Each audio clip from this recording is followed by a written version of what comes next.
What's up, everybody? Welcome to another episode of Lombardi Time Brews, where I'm your host, John Del Rey. Yes, as you may notice, if you haven't been around that long, I'm not where I normally am. Not in front of the piano, not like totally different today. And yes, I'm using a little handheld here too, because we're on location. And how exciting, what an exotic foreign location we're in. This would be my parents' basement. Yeah, I know, don't judge me. Here's the deal. We have once a year, like we got a family garage sale. It's like this whole huge thing that like takes weeks of prep, and like it's a thing, okay? And today was the day. In fact, we're here all weekend. So, yeah, very unorthodox schedule today. So yes, here we are. Still wanted to put something out today. Now, one quick programming note before we completely dive into today's topic. On Monday, yes, this coming Monday, there will be no Lombardi Time Brews. I'm at the doctor like all day on Monday. Yeah, I know. If you've seen a bunch of videos, I always seem to like have an excuse for when I don't do a video, and most of the time it's because I'm at the doctor. Yeah, I got some medical stuff going on. Maybe someday I'll talk about that, but like, yeah, there's a reason I'm out, okay? So Monday, no episode. Next Wednesday, I'll be back to talk everything we know about mandatory minicamp, since that finally starts next week. One last programming note for you as we get going.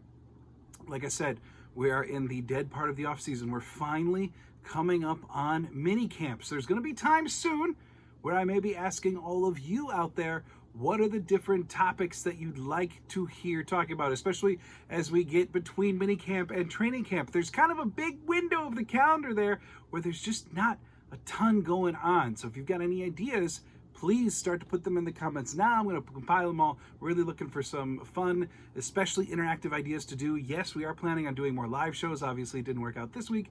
And we're working on like upgrading some tech to make it a little bit easier, a little bit better for you on your end too. So, okay, that's enough about the show. Today's topic, basically, I was with family all day and we decided like there's nothing else. There's no news.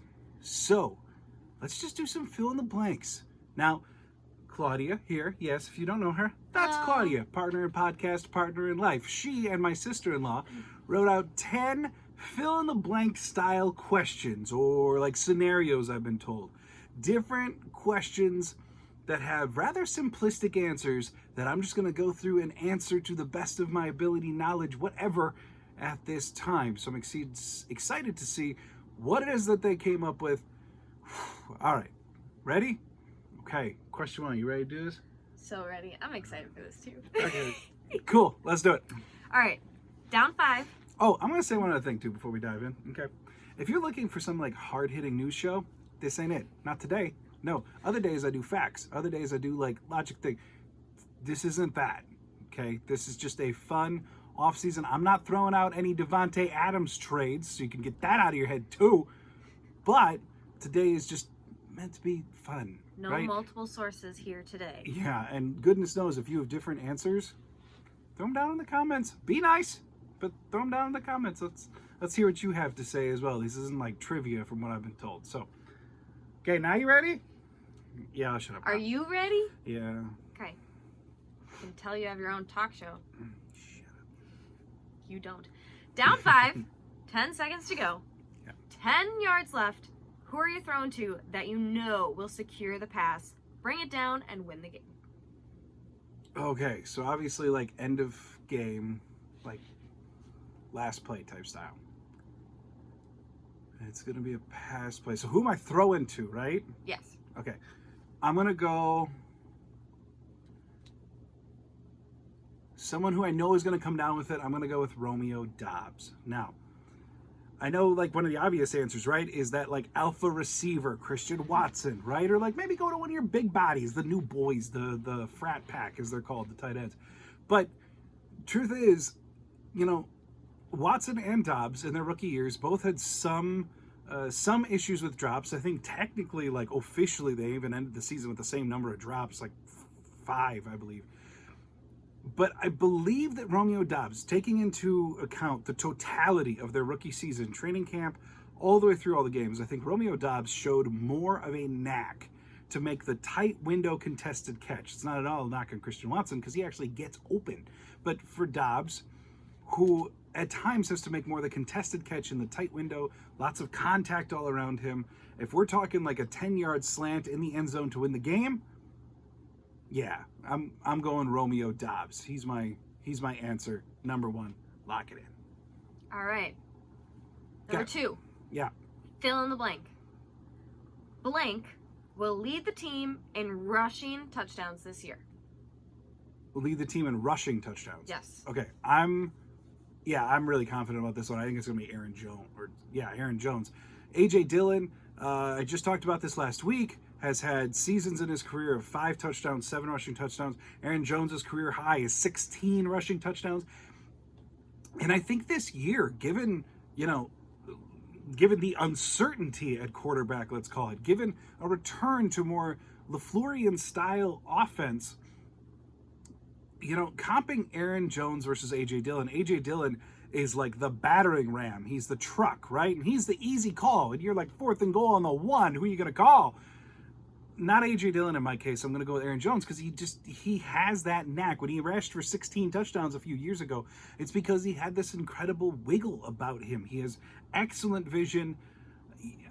End of the day, I'm going with Aaron Jones to get that 1 yard, more so than A.J. Dillon. Yes, he's more powerful, but Jones just has that ability to get small, get tight end through the window, and punch.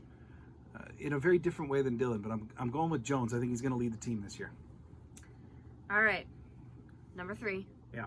Switching sides, going to defense. Okay. You're expecting a Hail Mary. Okay. Who are the 4 players going back in quarter prevent coverage to make sure the offense doesn't score? All right. Look at you and Lauren pulling out quarter prevent coverage. All right, so 4 guys drop back in Hail Mary. All right, I'm going to go with Jair, obviously, right? Your cornerback 1. He's going to go back. Give me Razul back there with him. And then I also want, if we're talking Hail Mary, I want Christian Watson. Tall, fast, can catch the ball if it happens to float right to him. Very used to making contact. To catch the ball. I know Detroit used to do the same thing with Calvin Johnson years ago, that anytime there was a Hail Mary, Calvin Johnson, go out, play free safety. Just don't let them get it. I think Christian Watson can absolutely be that for the Packers. And then spot number 4. So I got Jair, Razul, Christian. Spot 4, part of me wants to say Rudy Ford because of the speed and because of his knack for playing like a center field type position or free safety. I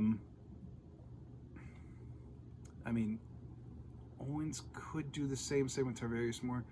You know what? I'm going to stick with it. I'm going to go with my gut. Or Stokes with the speed. Yeah. No, I'm going to stick with Rudy Ford for right now. So I'm going to go Jair, Zool, Christian Watson, and Rudy Ford. And then Eric Stokes can just be around. But those are my 4. That's what I'm going with. All right. Number 5. Yeah. Ball on the 37. 2 seconds till halftime. Okay.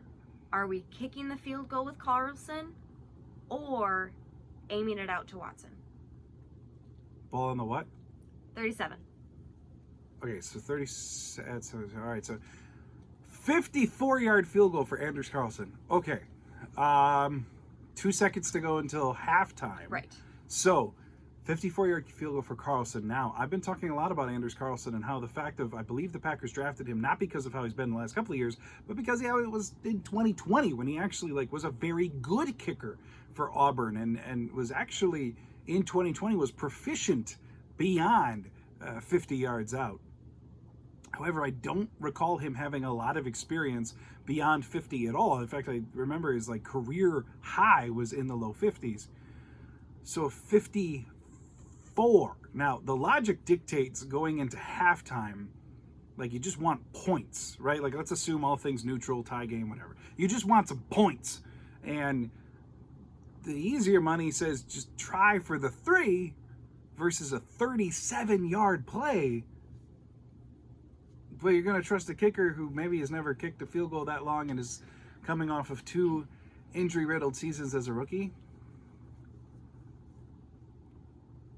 I still have to go with the logic play. I still have to go with what I think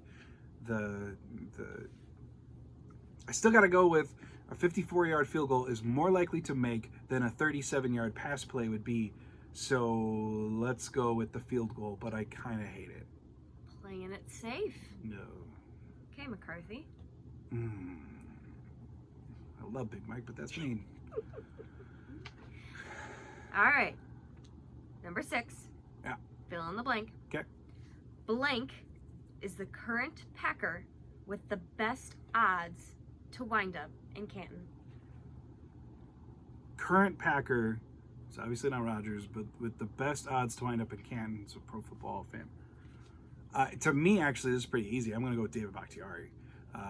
David Bakhtiari, 5-time All-Pro. I know he hasn't made 5 Pro Bowls, but it's up there because he had those weird couple of years where he was an All-Pro but not a Pro Bowler. That alone is very close to being on par, if not exceeding, several of the tackles that have gone into the Hall of Fame already.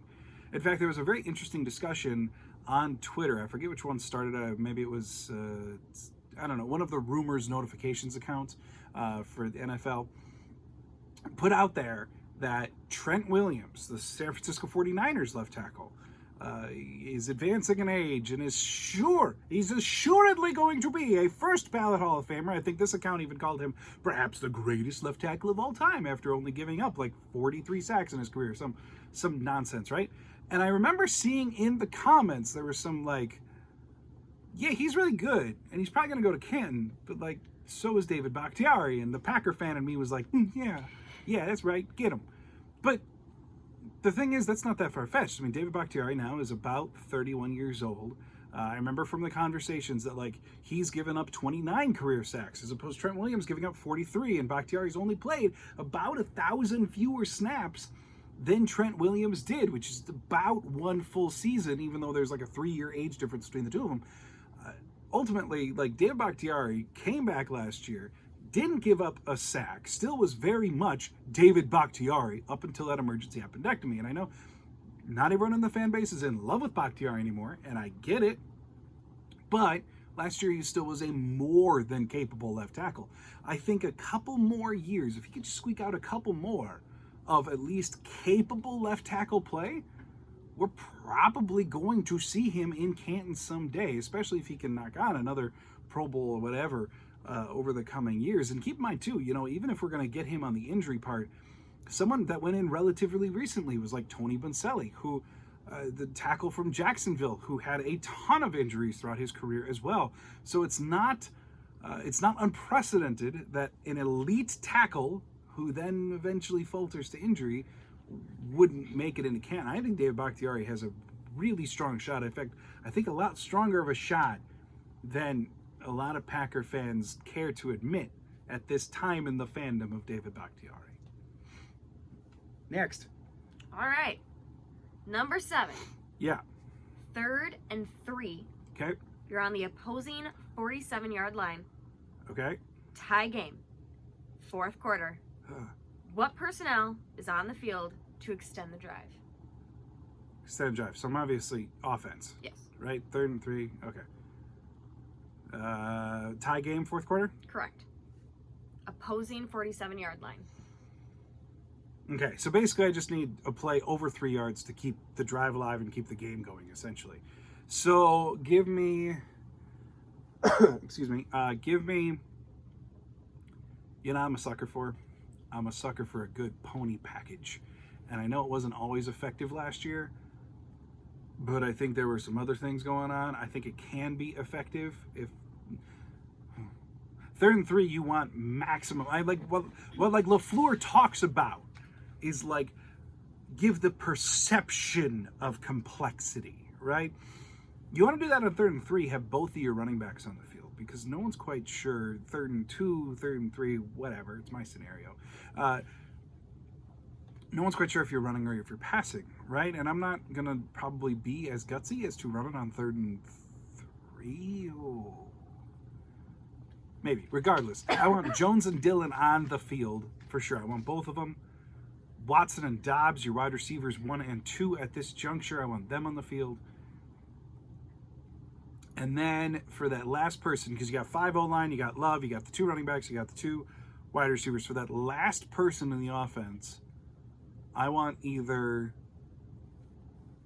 depending on the scenario and who you're up against, I want either Jaden Reed for the gadget factor, or I want one of your tight ends. Probably in the early portion of the season, DeGuara, just because I do think Musgrave is going to take some time, as is Kraft. They're both, I believe in both of them tremendously, but they are both going to take some time to really get up with it. So Watson, Dobbs, Jones, Dillon, and then give me Reed or a tight end. Chances are good we're going to get that first down. That's what I'm feeling. All right, next. All right. Number 8. Yeah. Blank will make a Watson-like impact as a rookie. Okay, yeah. Luke Musgrave. Now, here's the thing. Like I was just saying, like, tight end takes time, right? And then who's going to make an impact? Musgrave. Yeah, I get it. But if you're looking for a Watson-like impact, not just statistically, but in how the offense can change its philosophy, Luke Musgrave and his athleticism is a tight end that we haven't had in quite some time. He's just different, right? Like, or to use the stupid modern phrase of like, he is him. But like, he's an ultra athletic tight end that realistically we haven't seen that level of athleticism probably since Jermichael Finley. So that's very similar to Watson, and that all of a sudden the offense can look different because of their presence. Taking into account as well the outright athleticism, the athletic testing, if you will, of Watson being an outlier, exceptional athlete at his position, Musgrave being the same. Will Musgrave produce at the same level of Watson? No, he will not. I feel very confident in saying so. But at the same time, I don't see any other rookie who necessarily will. Every other rookie at least has, I mean, Musgrave does too, but even like some form of competition for playing time. Like once Gary's back, LVN is going to be in a healthy rotation. And if LVN is treated like Gary was his first year, LVN's not going to play a ton. Just like Gary didn't. Or looking at Jaden Reed, who like I think is going to make an impact, but I can't see a Christian Watson like impact from him. Or how about Tucker Kraft? Or one of the D linemen. Again, like you're getting into guys that aren't going to be near the top of the depth chart or are in rotations or whatever. And Watson was too, but Watson had the skills to overcome that and produce at a level that was truly exemplary for at least a portion of the season. Luke Musgrave has the ability to be quite middling to start the year and then start showing little flashes, along with some bad, but before beginning to put it all together and showing us the ability, the spark that says, oh, he gonna be good. He gonna be real good. So I think if I had to put money on it, Musgrave is my best bet. Number 9. Mm-hmm. 3rd and 7, playing conservative zone, blitzing. What defense are you dialing up? Okay, so just like 3rd and 7? Yep. Any time of game. Yep. And you want to know, like, conservative zone. Play Jair 10 yards off, right? Or are we blitzing? Yep. All right. What defense are you dialing up?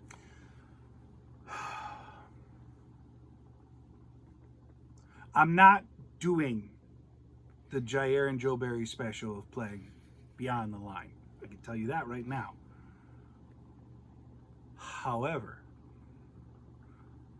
in situations of 3rd and intermediate to 3rd and long, I can tell you who I want on the field. And this is one of those situations where I think it is paramount for the Packers to get all of Rashawn Gary, Preston Smith, LVN, Kenny Clark, and then Quay Devondre on the field. And then, of course, you got like a nickel formation behind them. But like this is one of those like whatever package you want to call it for this year, whether it be like Psycho or NASCAR or Nitro or whatever cute word they've used in the past about like playing one of their edge rushers on the line for more pass rush. 3rd and 7, that's what I want. And probably in this scenario, LVN will be the one on the line. And realistically, just being safe, I'm probably going to go a little bit more conservative just in my tendencies in the first half. Of course, all things being even, right? But probably going to be a little bit more conservative in the first half. But in the second half, whether winning or losing, go get them. Like, that's my stance on this. Let me just adjust this quick. That's my stance on this. Like, second half, go get them. Unleash the hounds. I'm good with that. Yeah. All right. Last one. Okay. 4th and inches. What are you doing? Doing a QB sneak? Are you punting? Doing a halfback run? Are you going to do an end around to Lazard? No! He's gone. And, God, it had to be one of the worst play calls of all time. Anyway. 4th and inches, what you doing? QB sneak. Like every time. I know Aaron Rodgers hated it, or I know that the Packers, maybe it wasn't on Rodgers, maybe the Packers didn't want to risk Rodgers. Whatever, okay? The Eagles showed last year that the QB sneak, even without the push forward, can be incredibly effective. And to my knowledge, the push forward is still in the rules. So now that you have a younger quarterback who, in theory, can handle being pushed from behind and isn't going to break a collarbone or like a hip or something from being old. Or a thumb. Yeah, that too. Do the QB sneak. I think it was, there have been articles written about this, but the QB sneak is like the most efficient play you can possibly run in football. And the Packers have enough depth on the offensive line to just walk out, like go put 8 big hosses on the line and just tell them to go forward an inch, and then have Love just go behind them. Like, I know I'm oversimplifying it, but like it has been shown that the QB sneak is one of the most efficient plays in all of football. Period. So do it and stop making this complicated and sneak it and get the first. Like, that's it for me. 4th and inch, I can tell you, probably almost no matter where you are in the field, probably almost no matter the game circumstances, I'm going to say just do the QB sneak. And more times than not, it's going to work out pretty dramatically in your favor. That's like the easiest question I got today. Thank you for ending with that. You're welcome. All right, that's it, right? That's it. That's all I got. Y'all, I hope you enjoyed this little episode of Lombardi Time Brews. Like I said, no episode on Monday. I'm getting all checked out and blood taken and the whole deal. So I won't be here Monday, but next Wednesday we'll be talking minicamp. I hope all of you have an absolutely fantastic weekend. On behalf of both Claudia and I, thank you so much for joining us. And as always, go Pack, go.